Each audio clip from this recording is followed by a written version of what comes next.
PoK यानी पाक अधिकृत कश्मीर से इस वक्त भयानक हिंसा की खबरें सामने आ रही हैं, जहां सड़कों पर अपना हक मांग रहे लोगों पर गोलियां बरसाई गई हैं। रावलकोट की गलियां इस वक्त खून से लाल हो चुकी हैं।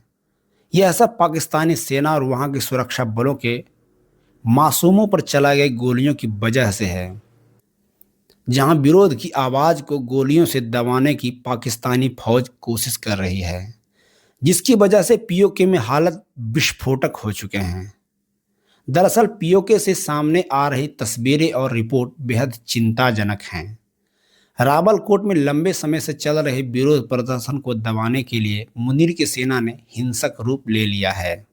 प्रदर्शनकारियों का आरोप है कि अपनी मांगों को लेकर विरोध प्रदर्शन कर रहे निहत्थे लोगों पर पाकिस्तानी सुरक्षा बलों ने कथित तौर पर अंधाधुंध फायरिंग कर दी, जिसमें अब तक फायरिंग में 19 प्रदर्शनकारी मारे जा चुके हैं। हालांकि इसके बाद भी प्रदर्शनकारी रावलकोट के चिनार चौक पर डटे हुए हैं और रेंजर्स से हटने की अपील कर रहे हैं। पीओके के रावलकोट में रुक रुक कर रेंजर्स और एफसी प्रदर्शनकारियों के तितिर बितिर करने के लिए फायरिंग कर रहे हैं। हालांकि इस फायरिंग का कोई असर खास नहीं हो रहा है और प्रदर्शनकारी अभी भी चिनार चौक और शहीद चौक पर मुजफ्फराबाद की ओर जाने के लिए डटे हुए हैं। लोगों के घरों की छतों पर रेंजर्स की टुकड़ियां तैनात हैं। प्रदर्शनकारी रावलकोट की ओर जा रहे थे। इसी दौरान रेंजर्स ने 30-40 लोगों के जत्थे पर अंधाधुंध फायरिंग कर दी। रावलकोट के बाद मीरपुर में फायरिंग और मौत के बाद सिर्फ पिछले 24 घंटे में कुल 22 लोगों की जान जा चुकी है। पाकिस्तानी सुरक्षा बलों ने मुख्य रूप से ज्वाइंट अवामी एक्शन कमेटी के सदस्यों की निशाना बनाया है, जो क्षेत्र में चल रहे चुनाव के बहिष्कार के अभियान का नेतृत्व कर रही हैं। पीओके में विरोध प्रदर्शन की अगुवाई कर रहे जम्मू कश्मीर ज्वाइंट अवामी एक्शन कमेटी ने आगामी विधानसभा चुनावों के पूर्ण बहिष्कार का ऐलान किया है और लोगों से भी अपील की है कि वे आगामी चुनावों का बहिष्कार करें। उन्होंने यह भी कहा कि जब तक लंबे समय से चली आ रही संवैधानिक और राजनीतिक शिकायतें अनसुलझी है, तब तक चुनाव को विश्वसनीय नहीं माना जा सकता है। प्रदर्शनकारियों ने पीओके विधानसभा में शरणार्थियों के लिए आरक्षित 12 सीटों के प्रति अपना विरोध दोहराया। उनका कहना है कि अगर स्थानीय लोगों को ज़्यादा हिस्सेदारी नहीं मिलती है तो इस चुनाव का कोई मतलब ही नहीं रह जाएगा। उन्होंने पहले ही इस मांग को पाकिस्तान तक पहुंचा दिया है, लेकिन इस पर अभी तक कोई सकारात्मक प्रक्रिया नहीं मिली है। रावलकोट पीओके में जारी विरोध प्रदर्शन का केंद्र बनकर उभरा है। रावलकोट पीओके में जारी विरोध प्रदर्शन का केंद्र बनकर उभरा है। हालांकि इसे पूरे पीओके से लोगों का समर्थन मिल रहा है। ज्वाइंट अवामी एक्शन कमेटी ने मुजफ्फराबाद, पुंछ और विदेशों में रहने वाले कश्मीरियों से अपील की है कि वे इस जन आंदोलन में भागीदार बने और उनकी आवाज़ को मजबूत करें। प्रदर्शनकारियों ने पीओके की पाकिस्तान पर सरकार को चेतावनी देते हुए कहा है कि अब वह तथाकथित राजनीतिक खेल या पुरानी जुबानी आश्वासनों को स्वीकार नहीं करेगा। आंदोलनकारियों ने कहा कि वे बातचीत के लिए तैयार हैं, लेकिन यह तभी कामयाब होगा जब सरकार की ओर से उन्हें ठोस कार्रवाई का आश्वासन मिलता है। उन्होंने पीओके और पाकिस्तान की सरकार से अक्टूबर 2025 में मुजफ्फराबाद समझौते को लागू करने की मांग की है।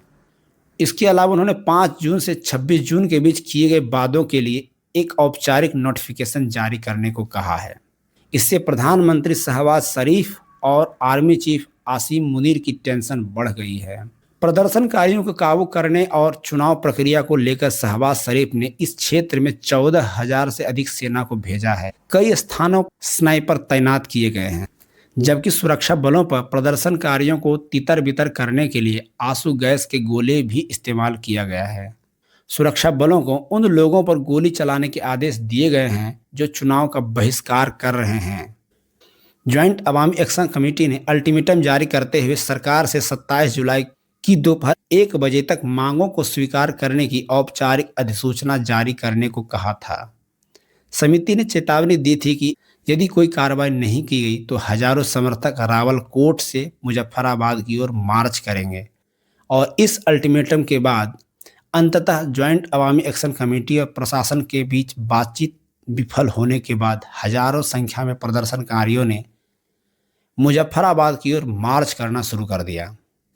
प्रदर्शन के आयोजकों का आरोप है कि प्रशासन ने गिरफ्तार किए गए कार्यकर्ताओं को रिहा करने, प्रदर्शनकारियों के खिलाफ दर्ज आपराधिक मामलों को वापस लेने या समिति की मुख्य मांगों को मानने से साफ इनकार कर दिया है। इस अशांति के बीच चुनाव अधिकारियों ने 2 जिलों में होने वाले विधानसभा चुनावों को स्थगित कर दिया है। चुनाव आयोग ने पब्लिक एक्शन कमेटी के नेतृत्व में जारी धरने का हवाला देते हुए सुधनोती और रावलकोट निर्वाचन क्षेत्रों में मतदान को 10 अगस्त तक के लिए टाल दिया है। यह राजनीतिक संकट ऐसे समय में सामने आया है जब मीरपुर संभाग के 13 निर्वाचन क्षेत्रों में पहले चरण का मतदान चल रहा था। हालांकि राजनीतिक दलों का कहना है कि लंबे समय से चल रहे इन प्रदर्शनों ने पूरे क्षेत्र में चुनाव प्रचार को गंभीर रूप से प्रभावित किया है। हड़तालों और धरनों के कारण चुनावी रैलियां, जनसभाएं और घर घर जाकर किए जाने वाले जनसंपर्क अभियान पूरी तरह से बाधित हो गए हैं। इसके साथ ही उम्मीदवारों ने इस बात को लेकर भी चिंता जताई है कि यदि विरोध प्रदर्शन जारी रहा तो मतदान में मतदाताओं की भागीदारी न के बराबर रह सकती है। स्थानीय निवासियों ने मीडिया को बताया कि चुनाव में जनता की रुचि में भारी कमी आई है। लोगों का कहना है कि किसी भी चुनावी प्रक्रिया से पहले उनकी लंबे समय से लंबित शिकायतों और बुनियादी अधिकारों का समाधान किया जाना चाहिए। कई निवासियों के अनुसार चुनावों को लेकर उत्साह लगभग खत्म हो चुका है और इस समय विरोध प्रदर्शन चुनाव रणनीति पर पूरी तरह हावी है। जेएएसी ने पाकिस्तानी अधिकारियों की उस कार्रवाई की कड़ी आलोचना की थी जिसमें एक विपक्षी प्रतिनिधिमंडल को कथित तौर पर पीओके में प्रवेश करने से रोक दिया गया था। समिति ने इस लोकतांत्रिक अधिकारों और राजनीतिक असहमति पर प्रतिबंध का एक उदाहरण बताया था। समिति ने यह भी आरोप लगाया कि अधिकारियों ने भोजन की आपूर्ति बाधित की और क्षेत्र तक पहुंचने को सीमित कर दिया, जो पीओके के लोगों के प्रति सरकार के भेदभावपूर्ण रवैये को दर्शाता है। पीओके के लोगों पर ताकत का इस्तेमाल करने के साथ साथ वहां के प्रदर्शन ने इलाके में इंटरनेट और मोबाइल सेवाएं भी बंद कर दी है। इसके अलावा क्षेत्र के कई हिस्सों में बिजली और पानी की सप्लाई भी काट दी गई। इस बीच एमनेस्टी इंटरनेशनल ने क्षेत्रीय चुनाव से ठीक पहले की स्थिति से निपटने के पाकिस्तान सरकार के तरीके की आलोचना की है। मानवाधिकार संगठन ने अधिकारियों पर शांतिपूर्ण रणनीतिक असहमति को दबाने और मौलिक अधिकारों का उल्लंघन करने के लिए अत्यधिक बल का प्रयोग करने का आरोप लगाया है।